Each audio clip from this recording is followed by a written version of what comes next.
Good afternoon and welcome to another show of Scuttlebutt. We're here at the base camp at the River Center at Boone's Place. I'm bringing you a lot more information for veterans in the community. I'm David Flynn, joined by my compadre, Steve Lindauer, and we're going to start going through some key information here that should be good for everybody. Right.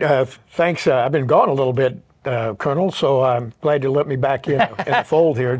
Well, so you are the public affairs officer, so we like to have Steve, run roughshod over all this and keep us all in line. I've been following you from afar. I've been kind of stalking you, and I compliment you guys in the last few events that I have not been able to participate in. So having said that, we've got as Dave said, we're going to run down, talk about some of the upcoming events. Some of this might be, you might have heard it before, but it doesn't hurt to hear it again. So we'll start off with, here we're coming up, we're at the end of August. So what do we got coming up here? Well, one of the biggest ones coming up right away is 11 September, and that'll be Patriots Day or 9/11's Remembrance Day. That's a key holiday. I mean, most people remember September 11th, and it's a day we set aside to really take to heart and remember all the people, all the Americans who've lost their lives during that awful day, and everyone that's been fighting for our freedom and has passed away since then. Yeah, we'd ask you to just take a few moments to reflect on that. Those of us that lived through that, I mean, I can remember it like it was yesterday, but you wouldn't believe it, but I mean, that's been over 20 years ago now, right? And so there's people on this earth, there's adults right now that has no idea what that day was about. And it was kind of like when I was born and they talked about Pearl Harbor. It was a date in history, but didn't really mean anything other than happened to be my birthday. But other than that, it didn't mean what it did to people that lived through it.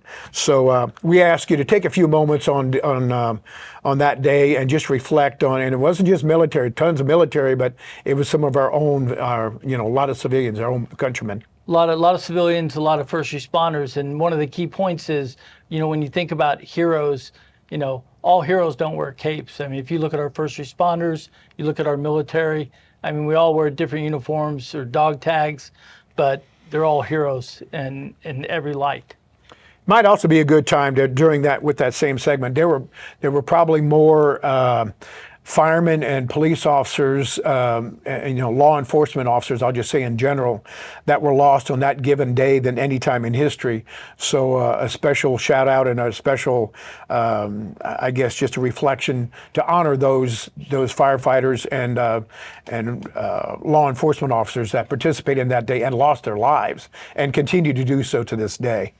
Well, one of the next big events, Steve, that we have coming up will be September 13th. It's a Friday. It's going to be a town hall event at the Patoka Lake Winery. This is going to be a discussion on veterans' priorities presented by one of our legislators, Mr. Stephen Bartels. Yeah, Steve is actually, I think he's retired now, but a major in the Army National Guard. So he's a veteran himself, a state representative, a big supporter of all things military and veterans. And he's putting this on at his place, got a beautiful place up there, Patoka Winery. If you've ever been there, it's I know he's kind of expanded on it within the last year. So we'd ask you to support him and his support for us in our community. And if you want more information on that, you can go to www.hoosierveterans.org, as well as we'll have this flyer and stuff posted with our information on this show. The next big one, I know we've talked about it a little bit, but the POW MIA Remembrance Day that's coming up Friday, September 20th.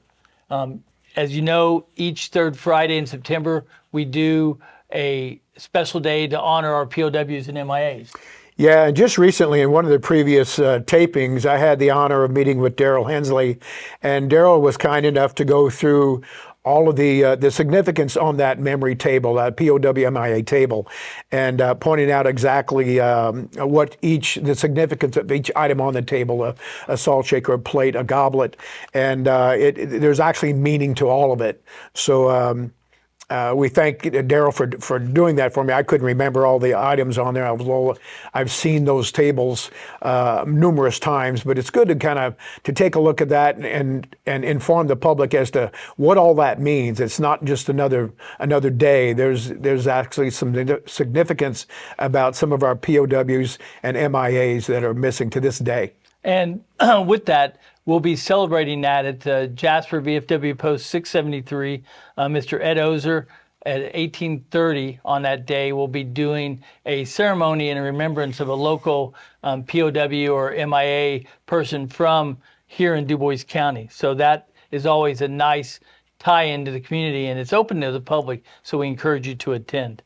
The next big event, Steve, we have is the next honor flight, EVV 17, Saturday, October 5th. Yeah, I just got a little bit word this morning. They're closing that up. It's coming up pretty close. And those of you, I can't imagine anybody not knowing about honor flight, but I run into people all the time that do not. So what that's about, if I just briefly explain that. So if you served in the military and you are, you're eligible to go to honor flight. So what are the qualifications? Basically, it's set up for those who saw combat, but doesn't have to be. And so the older you are and the more, I hate to say it this way, but the more challenges you have in medical issues, the better chance you got to go. So I would urge you to maybe visit our website or go to, what is it, the honor flight? Southern Indiana. Honor Flight Southern Indiana, and there's a website there. Go on to that, sign up, or you can call me or get a hold of Dave or I, and we can give you that information as to how to get in touch with that. Sign up. It might take a year, it might take 2 years, it might take 5 years, it might take 6 months. But sign up, or you got a loved one, a husband, a father, a grandfather. Get them signed up. That veteran goes on that day completely cost-free. It's basically a 2-day event. They start out like on a Friday night evening. They have a dinner. They leave about 06, I think, from Evansville. The following Saturday morning, they do contract the entire plane and the flight crew. There's medical staff on board. There's medical staff when you get to Washington, D.C. Each veteran will have a wheelchair that they have access to, and they will have a guardian that goes with them. Each and every veteran will have a guardian. So their job is to make sure that veterans got their medical stuff and their medical needs taken care of. They take buses and they go see some of the sites. They'll see the veterans memorials, the various ones, World War II, Korea, Vietnam, and it's a great, great day. And it culminates that evening when it comes back to Evansville, and there's a welcome home ceremony there. And if you've ever had the privilege of being involved in any of those things, if it don't choke you up, you got to be dead. I swear, it's a really cool thing to participate in. 86 veterans go on this flight. We have 2 out of Southern Indiana every year. So go to the website, get signed up, get your information in, and then it'll be tracked for you by the organization. By the way, this is a nationwide thing. I was recently on vacation, talked to a guy.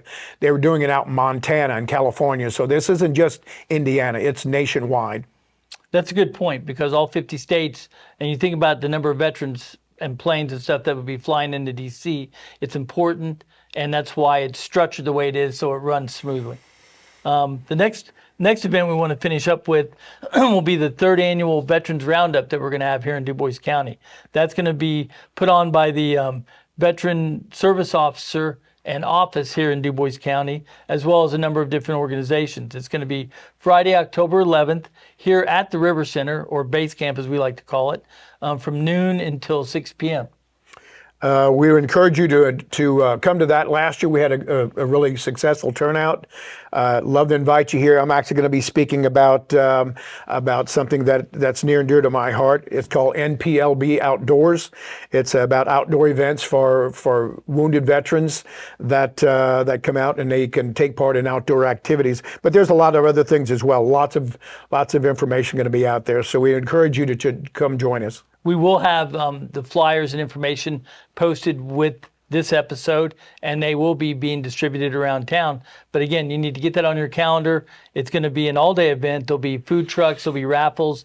Mind, Body, and Soul here at the River Center is going to be key part of that in talking about veteran suicide and doing some other big events. We're going to have different speakers from Crane, Indiana Department of Veteran Affairs, the Disabled Veterans, the Honor Flight, Visiting Angels, Community Outreach Liaison, and a lot of other things. So, check in on our slide information on this show and look and see what's going to be happening. And because it's a lot.